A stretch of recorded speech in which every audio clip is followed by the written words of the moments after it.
मेरी फूफो शादी के 2 महीने बाद बेवा हो गई। मेरी अम्मी फूफो को पसंद नहीं करती थी। उन पर आए दिन कोई ना कोई इल्ज़ाम लगा देती थी। एक दिन फूफो की तबीयत ख़राब हुई तो डॉक्टर ने कहा ये हामला है। अब ने जब ये सुना तो फूफो पर अंधाधुंध तशद्दुद शुरू कर दिया और अगली सुबह फूफो घर छोड़कर चली गई। 10 साल बाद मैं दुबई से वापस आया तो मैंने देखा कि एक औरत रास्ते में मेरी कमीज़ खींच रही थी। जब मैंने पीछे देखा तो मेरी रूह कांप गई। एक फ़कीरनी अब्बा मुश्किल ज़ब्त करते हुए सामने बैठी फूफो को देख रहे थे, जो फ़र्श पर सबकी नज़रों में मुजरम बनी बैठी थी। वो बार बार चादर के कोने से अपने आंसू पोंछती और यही बात कहती कि भाई मुझ पर यकीन करें, मैंने कुछ नहीं किया। भाभी को सिर्फ गलत फहमी हुई है।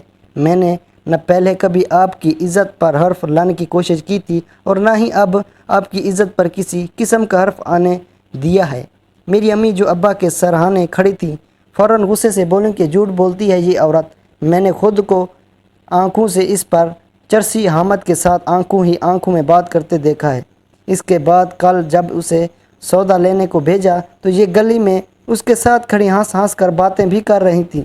ये इल्ज़ाम सुनकर फूफो फिर से रोने लगी और बोली कि भाई मैं आपकी कसम उठा कर कहती हूँ, मुझे मेरे सर पर ओढ़ी इस सफ़ेद चादर की कसम, मैंने कुछ गलत नहीं किया।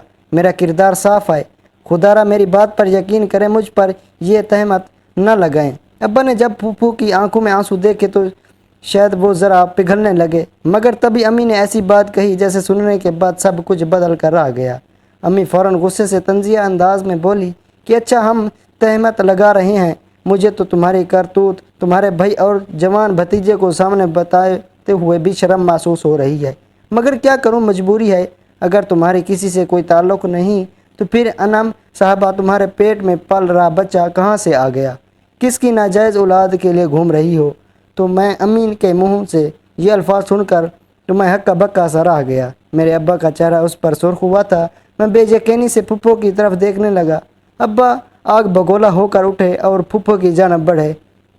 उसी पल फूफो रोते हुए उठी और जाकर मेरी अम्मी को मुंह पर थप्पड़ मारकर चिल्लाते हुए बोली कि आपकी हिम्मत कैसे हुई मेरे किरदार पर इस हद तक इल्ज़ाम लगाने की?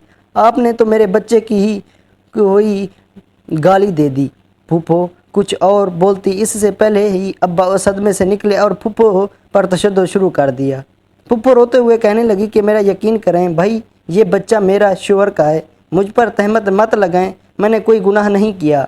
मेरा आधा मन आज भी साफ़ है, मगर अब्बा तो अम्मा की बातों में आ चुके थे। मैंने अब्बा को फूफो से दूर हटाया और उन्हें अलग कमरे में ले गया। वो बेतहाशा गुस्से में थे। उनका बस चलता तो फूफो को जान से ही मार देते। अब्बा बोले कि मैं इस बदकार औरत को एक लम्हा भी अपने घर में बर्दाश्त नहीं करूँगा। उसे कहो दफ़ा हो जाए यहाँ से और उसे दोबारा मुझे कभी अपनी शक्ल न दिखाए। अम्मी तो ये सब देखकर खुश हो रही थी। शायद वो चाहती थी कि फूफो को रसवा कर सकें। मैंने फूफो को उठाया और अपने कमरे में ले आया। वो सबक सबक कर रो रही थी। अब्बा ने उनको बहुत मारा और दर्द से करा रही थी। फूफो ने मेरे हाथ थामे और रोते हुए कहने लगी कि तुम वाकिफ़ हो ना मुझसे? बेटा तुम्हें तो मुझ पर यकीन है ना? मैंने कुछ नहीं किया, मैं पाक दामन हूँ। मगर भाभी ने मुझ पर तहमत लगाने से पहले एक बार भी ना सोचा। न जाने वो मुझसे इस कदर नफ़रत क्यों करती हैं। बहरहाल मैं जानता था कि ये भी अम्मी ने जानबूझकर ही किया होगा। फूफो की तबीयत ख़राब होने लगी तो मैं उन्हें लेकर हॉस्पिटल चला आया। डॉक्टर उनके चेकअप करने लगे। जब काफ़ी देर हो गई और मैंने डॉक्टर से फूफो के मुतालिक पूछा तो जो वह बात डॉक्टर ने बताए वो सुनकर मेरे होश उड़ गए। उनको कहना था मेरी फूफो तो 10 मिनट पहले ही यहाँ से जा चुकी है। मेरे तो होश उड़ चुके थे। मैं अस्पताल से बाहर निकला और उन्हें हर तरफ ढूंढने लगा। मैं सारा दिन भूखा प्यासा सड़कों पर भटकते हुए उन्हें ढूंढ रहा था, मगर वो मुझे कहीं ना मिली। अब्बा ने उनसे जाने का कहा था और अम्मा जितना उन पर जुल्म करती थीं शायद वो उसके लिए जा चुकी थी। मैं घर वापस आया तो अब्बा ने सरसरी सा मुझ से फूफो के बारे में पूछा। जो कुछ हुआ था मैंने उनको बताया तो अम्मी को तो जैसे मौका मिल गया फ़ौरन बोली कि भाग गई होगी अपने आशिक के साथ। और कहाँ जा सकती है? किसी का कोई ठिकाना हो तो तभी वो जाता है। अम्मी की बातें अब्बा के दिल में मज़ीद नफ़रत भर रही थीं, जबकि मैं जानता था कि फूफो पर जो इस घर में गुजरत रही है वो कैसे सारी सारी रात बैठकर अपने शोहर को याद करके रोती रहती है।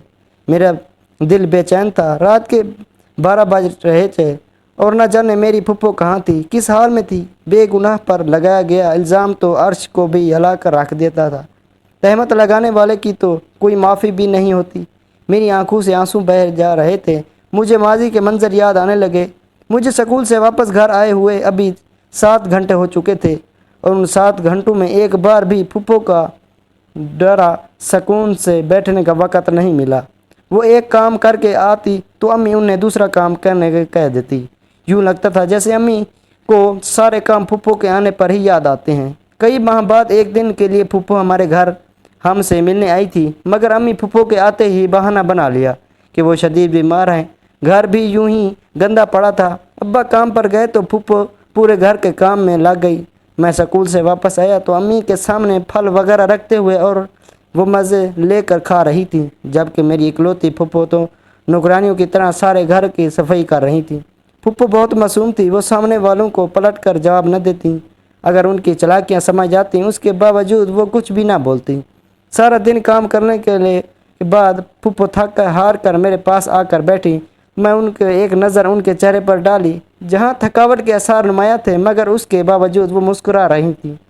ان سے باتیں کرنا شروع ہو کی کہ پھپھو انہیں لینے آ گئے، اور پھر پھپھو یوں ہی الوداع کہتی گھر سے چلی گئی۔ انہیں دیکھ کر اس پل مجھے رونا آیا تھا، مگر امی نے تو ان سے ملنا بھی گوارا نہیں کیا۔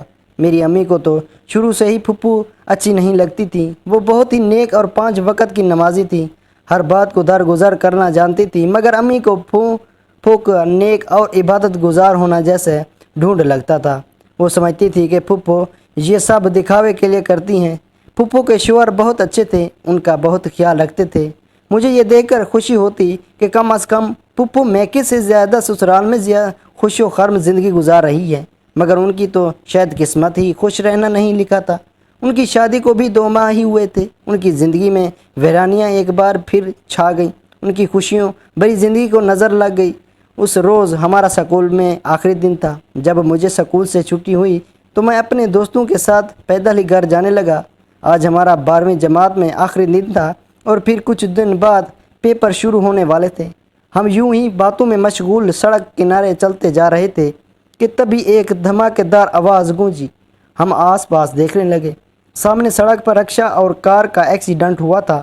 میرا دل تو اس قدر تیزی سے دھڑک رہا تھا گویا باہر ہی آ گرے گا۔ کار اور رکشے والے تڑپ رہے تھے، شاید وہ زندہ تھے اور لوگوں سے مدد کے لیے چیخ و پکار کر رہے تھے، مگر آس پاس لوگوں نے فوراً اپنی جیبوں سے موبائل نکالے اور ان کی ویڈیوز بنانا شروع کر دیں۔ مجھے یہ منظر انتہائی ناگوار گزرا۔ میں اور میرے دوست فوراً آگے بڑھے اور گاڑی میں پھنسے لوگوں کو باہر نکالنے لگے۔ ہمیں ایسا کرتا دیکھ کر باقی لوگ بھی مدد کے لیے آگے بڑھے اور ریسکیو ذرائع کو کال کرنے لگے۔ میں تو جذبہ انسانی کے تحت ان کی مدد کر رہا تھا، مگر تب بھی میری نظر اس الٹی ہوئی کار کے نیچے پڑی۔ جو منظر مجھے دکھائی دیا وہ دیکھ کر میرے ہوش اڑ گئے۔ میں بوکھلا کے قدم پیچھے ہٹا، کیونکہ کار کے نیچے خون سے لت پت ایک وجود نظر آ رہا تھا، اور جو اور کوئی نہیں بلکہ میرے پھپھو تھے۔ یہ منظر دیکھ کر سپٹا اور فوراً باقی لوگوں کے ساتھ اپنے پھپھو کو بھی ہسپتال لے گیا۔ وہ شاید اس پل سڑک چل رہے تھے یہ حادثہ ہوا اور خود بھی اس کی زد میں آ چکے تھے۔ مجھے ہمت نہ تھی کہ فون کر کے گھر کو بتاتا کہ پھپھو کی یہ حالت ہو چکی ہے۔ کچھ دیر بعد ہمت کر کے میں نے امی کو کال ملائی۔ کتنی دیر بیل بجتی رہی مگر ان آگے سے فون نہ ہی اٹھایا۔ جب فون امی نے اٹھایا تو وہ سوچ رہی تھی۔ میں نے بمشکل ہمت جٹا کر امی کو بتایا کہ پھپھو کا ایکسیڈنٹ ہو گیا ہے، آپ کسی طرح پھپھو کو لے کر یہاں آ جائیں۔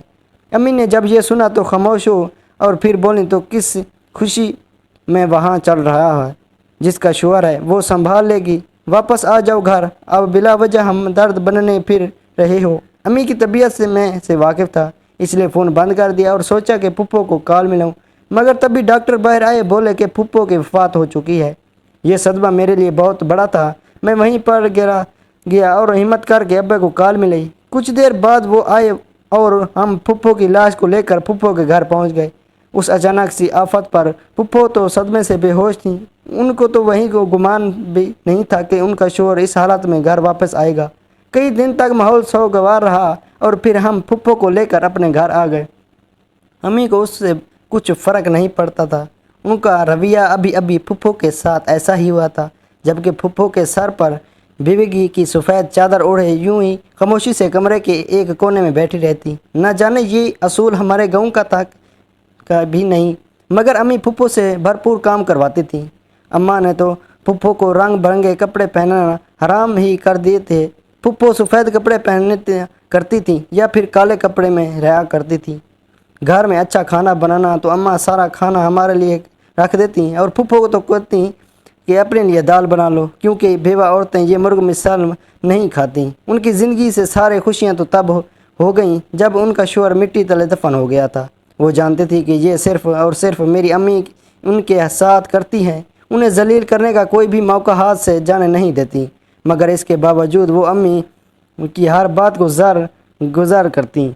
फूफो की शोहर की वफ़ात हुए अब 1 माह गुजरा था कि एक रोज़ अम्मी ने फूफो को बाहर से सौदा सलफ लाने के लिए भेज दिया। फूफो ने जब अम्मी के मुंह से यह सुना तो फ़ौरन बोल उठी कि भाभी, मैं तो अदत हूँ और अदत न मैं नामहरम को देखना या कलाम करना जायज़ नहीं होता। मगर अम्मी को उससे कुछ ख़ास फ़र्क नहीं पड़ा। वो गुस्से से बोलें कि बुर्का पहन कर चली जाओ, मगर सब्ज़ी तुम ही लाओगी। इस रोज़ फूफो बेबसी की मूरत बने हुए बुर्का पहनकर खुद पूरी तरह ढांपे हुए बाहर सब्ज़ी और सौदा सलफ लेने चली गई। मैं उस वक़्त अपने पेपर्स की तैयारी में मसरूफ़ था और एकेडमी से वापस घर की जाने वापस आ रहा था जब मुझे रास्ते में फूफो जाती हुई नज़र आई। उनके साथ में सौदा सलफ था। जब वो अपने घर की गली की जानिब बढ़ी तो उनके हाथ में पकड़ा गया शापर फट गया और सब्ज़ी बाहर गिरने लगी। उस पल गली में एक शख्स मौजूद था। जब उसने सब्ज़ी गिरते हुए देखी तो फ़ौरन उठाने में मदद करने लगा। ये मंज़र हमारे घर के ऊपर मंज़र से वाज़े तौर पर दिखाया जा सकता था, जो कि अम्मी ने देख लिया था, मगर वो उस हद तक मुस्तकबिल में अब्बे को पेश करेंगी मैंने कभी सोचा भी ना था। मैंने जब ये मंज़र देखा तो फ़ौरन फूफो के पास पहुंचा और सब्ज़ी लेकर घर आने लगा। फूफो का सारा दिन घर के काम काज में गुजर जाता और अम्मी की झुड़कियाँ खाने में गुजर जिया करती। अम्मी फूफो को खुद ही काम करने के लिए घर से बाहर भेज दी थी और रास्ते में कोई मर्द मिल जाता तो अम्मी अब्बा को एक बात के साथ 4 बातें लगा कर बताया करती थी। आहिस्ता आहिस्ता फूफो की तबीयत ख़राब होने लगी और सारा दिन वो काम करती रहती और रात को वो बुखार में तड़पती रहती। मगर अम्मी को इसके बावजूद उन पर कोई रहम ना आया और वो उनसे मुसलसल बगैर किसी रियायत के काम करवाया करती थी। एक रोज़ फूफो की तबीयत शदीद ख़राब थी। उन्हें घबराहट होने लगी और कहने लगी, मैं भी इस वक्त घर में ही मौजूद था। अम्मी ने जब फूफो को इस हालत में देखा तो वो दंग रह गई और वो फ़ौरन अस्पताल जाने लगी। मैं भी फूफो के साथ ही था। डॉक्टर ने कुछ टेस्ट लेकर दिए और फूफो को बुखार की दवा देकर वापस घर भेज दिया। उन दोनों में अपने स्कॉलरशिप टेस्ट की तैयारी में भी मसरूफ़ था, क्योंकि मेरी ख्वाहिश थी कि मैं FA के बाद आगे की तालीम दुबई में हासिल करूं। फूफो की हालत देखकर अम्मा हर वक्त उन पर अजीब अजीब अल्फाज करती रहती, जिन्हें वो खामोशी से सुन लिया करती। फूफो की आदत पूरी होने के में अब भी कुछ वक्त रहता था। अगले रोज़ स्कॉलरशिप का रिज़ल्ट आना था। मैं खुशी से फूले नहीं सा रहा था। मेरी बरसों की ख्वाहिश थी। जवाब पूरे होने जा रहे थे। मेरी ख्वाहिश थी कि मैं आगे की तालीम स्कॉलरशिप पर दुबई में हासिल करूं और आज ही वही ख्वाब पूरे होने वाले थे। मुझे स्कॉलरशिप मिल गई थी। मैं खुशी खुशी घर में दाखिल हुआ ताकि सबको ये खबर सुना सकूं। सबसे ज़्यादा खुश तो ये सुनकर फूफो ही होंगी, मगर जो ही अंदर मैंने कदम रखा, जो आवाज़ें मेरी समातों में टकराईं, वो सुनकर मेरे चेहरे पर आई मुस्कुराहटें सिमट कर रह गईं। अम्मी के कमरे का दरवाज़ा खुला था और सामने अम्मा फूफो को बालों से दबोच कर खड़ी थी, जबकि फूफो हाथ जोड़े रोते हुए कह रही थी कि ऐसा कुछ नहीं है भाभी, आप जो सोच रही हैं वो सरासर झूठ है। मगर अम्मी ने गुस्से से आगे बगोला होकर फूफो की मुंह पर कई थप्पड़ मार दिए और एक झटके से उन्हें फर्श पर चटकते हुए अपना पैर फूफो के पेट में मारने लगी। जब ये मंजर देखा तो फ़ौरन भागकर अंदर दाखिल हुआ और अम्मी को पकड़ लिया। फूफो रोते हुए एक ही बात कह जा रही थी, मैंने ऐसा नहीं किया, मुझ पर तहमत मत लगाएं।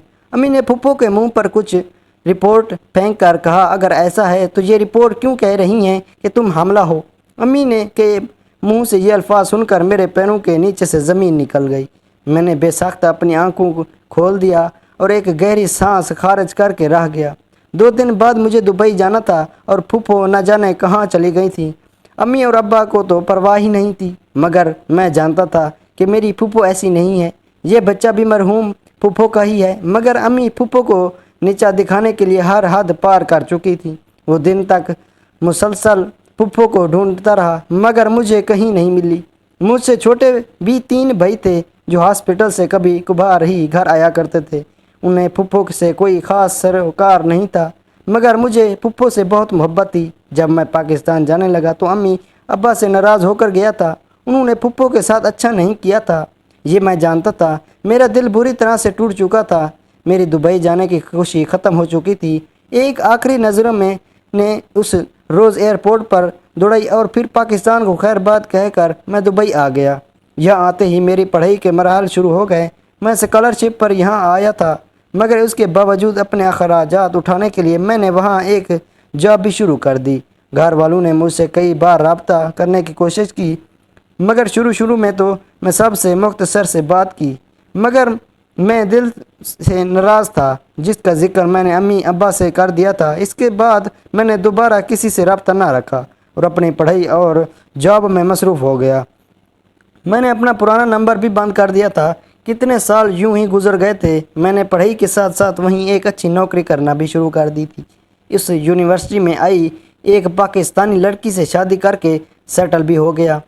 بیوہ بہت ہی معصوم اور بااخلاق تھی۔ بالکا میری پھپھو کی طرح اس سے بات کر کے مجھے اپنی پھپھو کی یاد آ جایا کرتی تھی۔ کم از کم میں اپنی بیوی کو امی کو سونپ کر اس کی وہی حشر نہیں کروانا چاہتا تھا جو انہوں نے پھپھو کا کیا تھا۔ 10 سال میں نے دبئی میں گزرے، یہ بہت ہی طویل عرصہ تھا۔ میں نے 2 جڑواں بیٹوں کا باپ بن چکا تھا۔ ایک روز بیوی کے اصرار پر میں واپس پاکستان آنے پر مجبور ہو گیا۔ میں نے فی الحال بیوی بچوں کو ساتھ لے جانا مناسب نہ سمجھا اور پہلے خود کی ٹکٹ بک کروائی۔ اس روز 10 سال بعد میں نے واپس اپنی سرزمین پر قدم رکھے۔ سب کچھ ویسے ہی کا ویسے تھا۔ دل میں عجیب غریب بے چینی سے سر اٹھایا تھا۔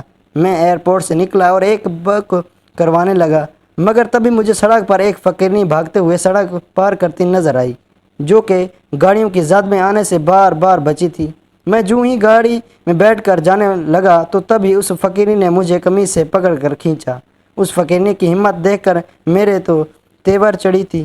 میں نے ماتھے پر نہ گوارے لائے، جب پلٹ کر دیکھا تو میرے ہوش اڑ گئے۔ سامنے کھڑی عورت تو فقیرنی کے روپ میں میری ماں تھی جو مجھے دیکھ کر روتے ہوئے کبھی مارا چومتی تو کبھی میرا ہاتھ میلا کچیلا وجود، پھٹے ہوئے کپڑے اور ہاتھوں میں کشول کول مجھے دھوکا سا لگا۔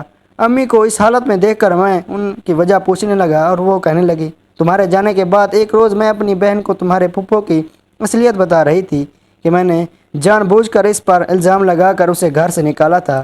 یہ بات تمہارے ابا نے سن لی اور پھر مجھے دھکے مار کر گھر سے باہر نکال دیا۔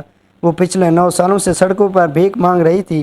میں نے انہیں لے کر گھر آیا تو ابا گھر میں بستر پر لیٹے اکڑی اکڑی سانس لے رہے تھے۔ مجھے دیکھ کر رونے لگے اور گلے شکوے کرنے لگے۔ انہیں پچھتاوا تھا، آخر بہن پر تہمت لگئی تھی اور آج یوں انجام بھی بھگت رہے تھے۔ کینسر کے مریض تھے، چند دن کے مہمان تھے۔ امی کو دیکھ کر انہیں غصہ آ گیا تھا مگر اب کیا ہو سکتا تھا، جو بویا تھا وہ لوٹا تھا۔ پہلے ہی اپنی بہن پر اعتبار رکھتے، ایک طرف کی سن کر فیصلہ نہ سناتے مگر خیر چند روز بعد ابا کی وفات ہو گئی اور امی بھی پاگلوں جیسی بڑبڑاتی رہتی۔ سب بہن بھائی دوسرے شہروں میں شادیاں کر کے زندگی گزار رہے تھے، کوئی بھی امی کے ساتھ رہنا نہیں چاہتا۔ امی کا کہنا تھا مرنے سے پہلے پھپھو سے معافی مانگتی، اگر مر گئی تو میری طرف سے تم معاف مانگ لینا۔ یہاں آ کر میں الگ ہی ڈپریشن کا شکار ہو چکا تھا۔ امی بھی کچھ عرصے بعد مر گئیں اور جب میں واپس دبئی جانے لگا تو مجھے سڑک پر بیکاری بچوں میں کھانا بانٹنے ہوئے۔ فلاحی مرکز کی اہلکار نظر آئیں جن میں کچھ خواتین بھی تھیں۔ میں نے جب کے آس پاس تو تب ہی ان میں سے ایک عورت کو دیکھ کر میرا سکت رہ گیا۔ وہ تو پھپھو تھیں۔ آج ان کا بیٹا 10 سال کا ہو گیا تھا اور وہ ہر سال گرہ پر غریب بچوں میں کھانا بانٹتی تھی۔ مجھے دیکھ کر ان کی آنکھوں میں حیرت اور خوشی سے آنسو آ گئے۔ یہاں سے جانے کے بعد وہ ایک یتیم خانے میں چلی گئی تھیں اور وہیں ان سے ان کی زندگی کے نئے شروعات ہوئی۔ انہوں نے تعلیم جاری رکھی اور پھر اس یتیم خانے میں بطور انچارج غریب اور لاوارث بچیوں کو دیکھ کر بھال کرنے لگیں۔ آج وہ ایک خود مختار عورت تھیں اور اپنے بل پوتے پر تھیں۔ مجھے ان پر فخر تھا۔ امی ابی کی سن کر انہوں نے ہمیشہ کی طرح درگزر کر کے معاف کر دیا۔ وہ اپنے بچوں کے ساتھ خوش و خرم تھیں۔ اپنا گھر تھا اور ہر عیش کی چیز موجود تھی۔ انہیں خوشی دیکھ کر میری آنکھوں میں خوشی سے آنسو آ گئے اور پھر میں واپس اپنی بیوی بچوں کو پاس دبی کوٹ میں آیا۔ ویڈیو اگر پسند آئے تو لائک اور شیئر ضرور کیجیے گا اور ہمارے چینل کو سبسکرائب کیجیے گا۔